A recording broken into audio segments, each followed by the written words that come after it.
What is going on, melon farmers? Welcome to the very first of the first of what I hope is a whole crap load of videos. Could even turn into just like a regular show if it does well enough. It's something I've wanted to do for a while. We're just gonna kind of hang out for 25 minutes, 20 minutes, half an hour, whatever the heck it is. Could be 10 minutes. I don't know. Haven't gone that far yet, but we're just gonna hang around. We're gonna look at some stuff. We're going to figure out what we want to talk about, whatever's going on around the NHL when it comes to NHL 22, all that kind of fun stuff. So I got some gameplay from my Xbox going on in the background, but I'm not watching it right now. I pre-recorded all the gameplay so we can just, shoot the breeze, talk about whatever we want to talk about. I'm also recording screen capture and stuff like that on my PC. So we can go through a couple of things. We can look at some stuff like the EA.com NHL 22. We can kind of look into some stuff about it, what we're excited about, what we're not excited about, right? Anyway, so I am looking here at the EA website. When it comes to Frostbite, everyone says the graphics are going to be like unbelievable, right? They're like, oh, with Frostbite, the graphics are going to be nuts. It's going to be wild, right? And I'm like, okay, so I'm super excited about that because I don't know. I'm one of those people like my personal franchise mode, I kind of take it seriously. Like I have like a book, I write notes and everything. I have like strategies that I write down about like trades I want to make, who I want to hold on to, how long I want to hold on to them for and stuff. And that kind of makes me think like in the game, right? Wouldn't it be really great if they could introduce like a transaction history or something and at least have like a record of have like a record of how your team has done historically and like how every team has done, going back however many years or whatever. I just think that'd be really interesting. It'd be fun to be able to look back on that. You wouldn't have to take so many notes because you'd be able to look back on that and be like, oh my God, so in 23, 24, we were, 50, 20, 50, 25, and 7. And we were this awesome team. And then the next year, it like completely fell off the map. I don't know what the hell happened.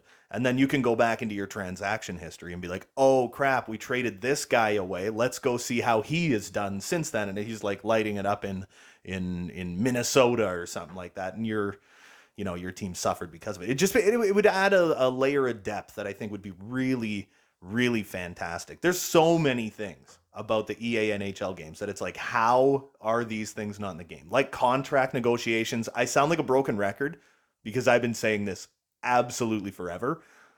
It's like we have had like 30 years of NHL games and we still can't negotiate our own contracts. It's like this is madness, right? And you could add even like another added layer of depth to it too. You could go like the Nick Backstrom route, right? You could choose to not have an agent and you can negotiate your own contract, right? And it's like that would come with its own set of risks and stuff like that. But anyway, so I am looking at the website. I did want to go into what I'm most excited for with this. It's like the presentation I think is going to be really exciting, right? They're talking about the augmented reality broadcast, stuff like that. It says here, get the info you need without taking your eyes off the ice with as key games what with as key game stats and more are projected onto physical surfaces in the game via an augmented reality like visual package. Plus, every time you execute a highlight reel play, a 3D graphic will project over your player to pump you up and demoralize your opponent. Yeah, so like I am excited about that. Like I saw the face-off circle thing where it showed both centers, it compared stats and everything with them, and I was like, that is damn cool, man. Like that is super cool. And I think that is gonna add that like television broadcast kind of aspect to it. And I really love that. And it just makes me wish I was better at playing on true broadcast camera angle, but oh man, I can't do it. Like, I'm not nearly coordinated enough to pull that off. I don't know, it breaks the little brain that I have. After that, we got the player facial expressions. Well, this one could be great. And, it says here, overhauled player likenesses. That's great because a lot of them just look tragic.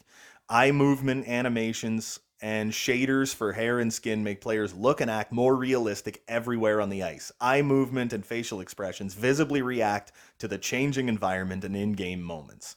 So it's like, okay, are they going to be appropriate for the situation, right? So it's like, am I going to go look at a replay of, say I'm playing as the Chicago Blackhawks, you get like Patrick Kane is making plays. Am I going to go and zoom in on him and his eyes are just going all over the place, like not really any rhyme or reason?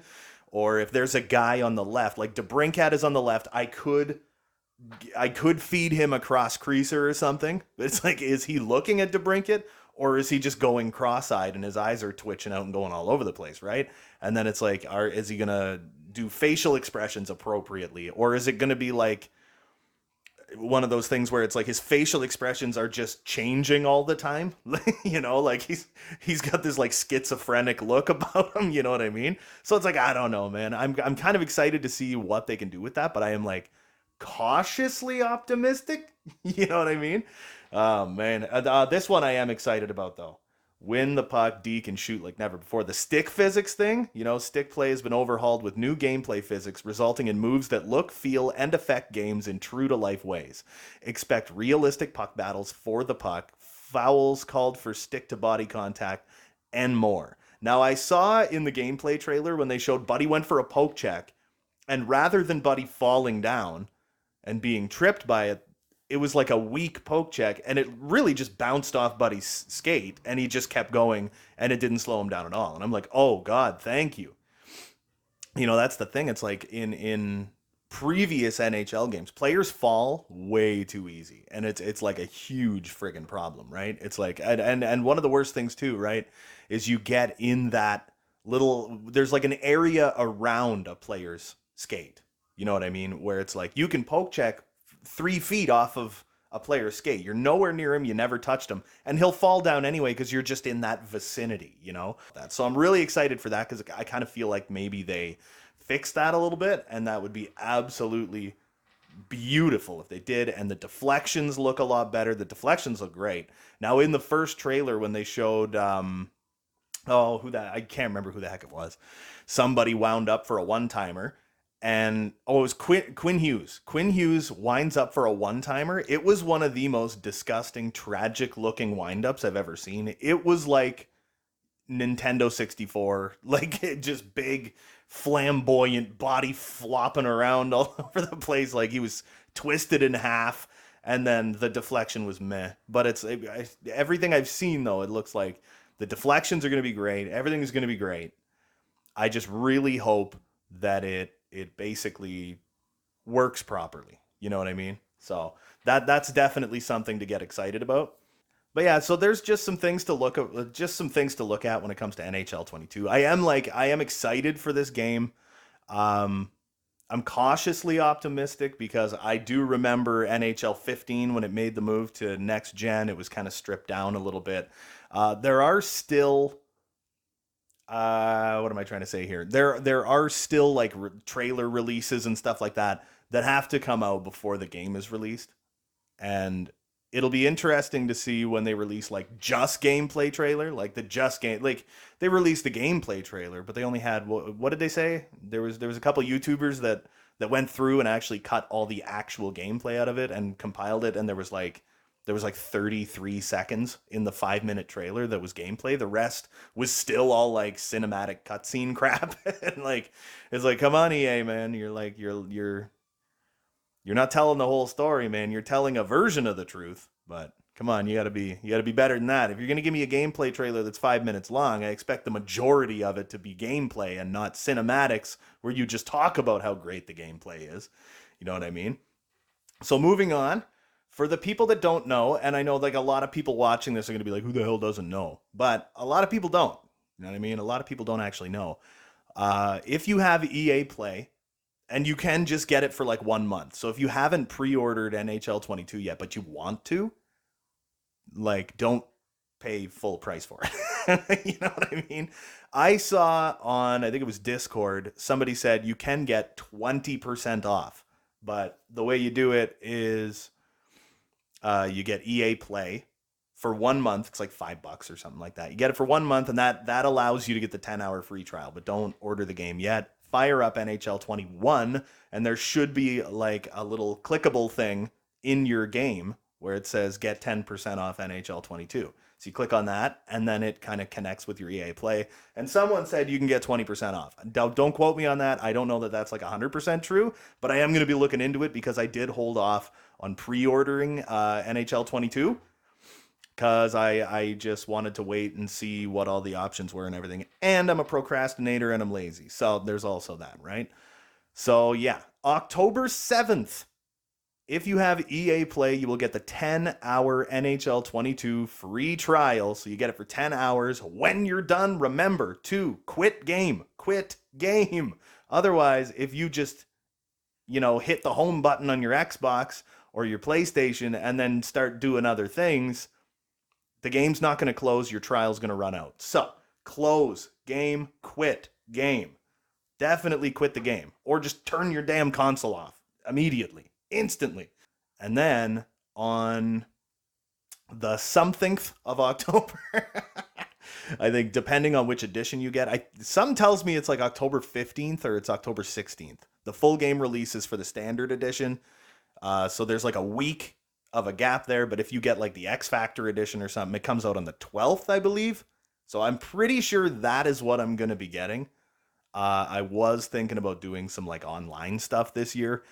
With NHL 22, I didn't do any like EASHL, Eliminator, whatever the hell they are. I don't know, threes. I don't know.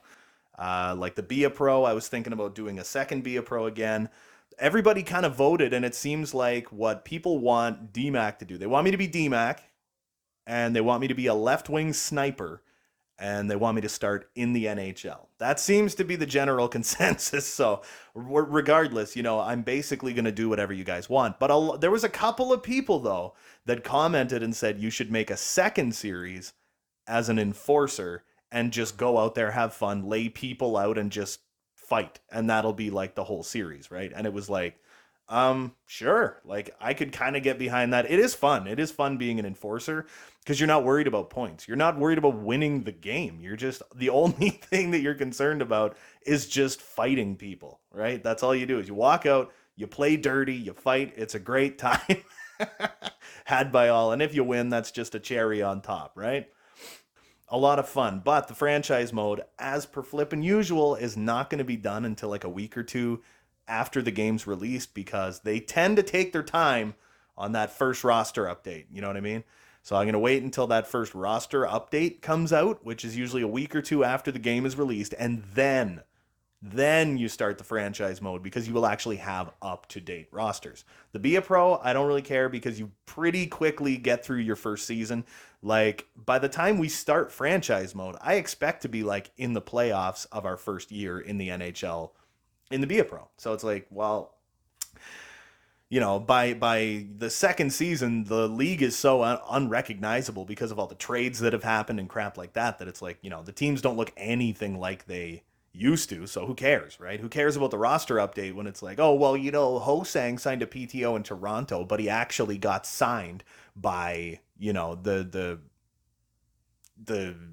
Jets or something, and it's like, well, who cares? Like Josh Ho-Sang now makes $4 million a year on a 5-year contract with the Golden Knights. So it's like, it's all different anyway. It's like you go in game 1 and like Ovi plays for Vancouver. It's like, okay. No, but okay. You know what I mean? So it's like the game's all over the map when it comes to that regard. It's like for the Be a Pro, I don't mind, but for the franchise mode where it does take quite a bit. Like if I was to play an actual franchise mode, so you guys will have to let me know in the comments, like what do you want me to do, right? We got some information out there. We talked about what I'm most excited about. I'm most excited to see the presentation side of it. I kind of got no beef with the gameplay. The only beef I had with NHL 21 really was Be a Pro. You still couldn't negotiate contracts, which I think is absolutely bonkers. The attributes of prospects in future and even really in present draft classes, any auto-generated players or prospects coming into the game, their attributes were like all over the place, where you've got a sniper who has 95 shot accuracy, 95s across the board, and he's 18 years old and he's 60 overall. And then you look and he has 95 acceleration, but he has 60 speed. And he has, 90 deking and 88 hand-eye and 90 passing, but 60 puck control. It's like or he's a sniper and he has 90 defensive awareness and 60 offensive awareness. It's like, what do I do with that? That guy is such a liability. He's never going to make it in the NHL. He can put up 50 goals a year in the minors, but it's like offensively, he's too stupid to make it in the NHL. So that is really frustrating. You know what I mean? Anyway, there were other things that I did want to talk about in this too, which is this is Saturday. Tonight is the beginning of the preseason in the NHL, man. Toronto versus Montreal at 7 o'clock Eastern. It's set on Sportsnet 1 or something. I have NHL TV, like NHL Live or whatever. I have the season pass. I got the early bird season pass. You can still get it too. It's like, what is it, $20 off or $30 off or something like that. But that gets you the entire season and the playoffs. It's like $180. And that seems like a lot, but hey, man, you can watch any team. Like, I am a small town Ontario boy, right? And I mean, I'm considered in market or whatever, in Toronto market. So generally speaking, Toronto home games I don't get with NHL TV, except when it's Toronto versus Montreal. Then I think that's like a free game or something. Like everybody gets those ones whenever it's Toronto Montreal. But if Toronto's at home and they're facing anybody, I don't get the games, and that's fine. I'm not a big Leafs fan. I am definitely a Chicago fan. Chicago's my number one, has been for years and years. Edmonton is my number two. I have been watching Edmonton since I was a little kid. I mean, when I was like 10 years old, my favorite player in the world was Ryan Smith. Ryan Smith, Sean Horkoff. That was my favorite era for like the Edmonton Oilers, stuff like that. Like those were the guys when I was just going into high school and stuff. It's like those were the guys that I was watching and the guys that I really loved a lot, right? I like Florida. I'm a Senators fan. I like who the heck. I'm excited to see what the Los Angeles Kings do this year with like Gabe Vilardi and like Quentin Byfield and stuff like that. I am excited to see what they can do. I'll be really interested to watch the Seattle Kraken this year. I mean, I watched Vegas pretty closely in 2017 when they came into the league. And that was like such an amazing story, right? It was so crazy to watch what was going on. So this year is pretty much going to be the same thing with Seattle, but the only difference is I think Seattle got the jerseys right compared to Vegas. Vegas's jerseys, I was never a big fan of. I get them, but I was never a big fan of them. When it comes to Seattle, it's like I think they knocked it out of the park, man. And I'll be super excited on, I believe it's Sunday. What is it? Sunday is it's like Seattle and it's either like Seattle and Vancouver or like Seattle and Anaheim or something. I can't remember. I don't have the schedule in front of me, but I'll be really excited if that game is televised. I'll be really excited to watch it, right? I'll be really excited to see what the team looks like on the ice and stuff. I love the preseason. A lot of people don't like the preseason because the games don't matter. It's like, whose line is it anyway? The points don't matter and whatever. But at the same time, it's really fun to see like prospects and stuff. Like guys aren't making the team this year, but it's fun to kind of take that look forward. Like this guy will be on the team in the future, right? So it's like super interesting to see who's coming up, right? So now that we're talking about that, Toronto Montreal, that is tonight at 7. Shea Weber, who is going to miss the season. I believe that Shea Weber is probably done. I mean, Webb is an unbelievable defenseman. He's the captain of Montreal for a reason. The guy is an absolute beauty. But I kind of like we have been hearing about his feet and his ankles and his legs and everything for years. They were talking about, he might be done. They were talking 3 years ago that he might be done. They're like, oh, his feet are just so terrible and it's going to be career threatening and stuff like that. And it's like basically like he said, ride it until the friggin' wheels fall off. That's pretty like, as far as I remember, that was basically Shea Weber's stance, like fix me up quick and I'm going to ride this until the wheels fall off. And that's basically where they left it. And he has done remarkably well considering. But hey, man, it's a new year, it's a new dawn, it's a new day. We're out of the Canadian division. Everything's getting back to frickin' normal finally. So it's going to be super exciting. just to see what happens. You know what I mean? Anyway, yeah, we've rambled on long enough. It's been about 35 minutes. I'm going to call it an episode right now, and I'm going to use all the video that I've compiled you. So you guys let me know how you felt about this. If you enjoyed this, it's basically just a 35-minute ramble. I can do them once a week. We can make that our new Sunday routine. You know what I mean?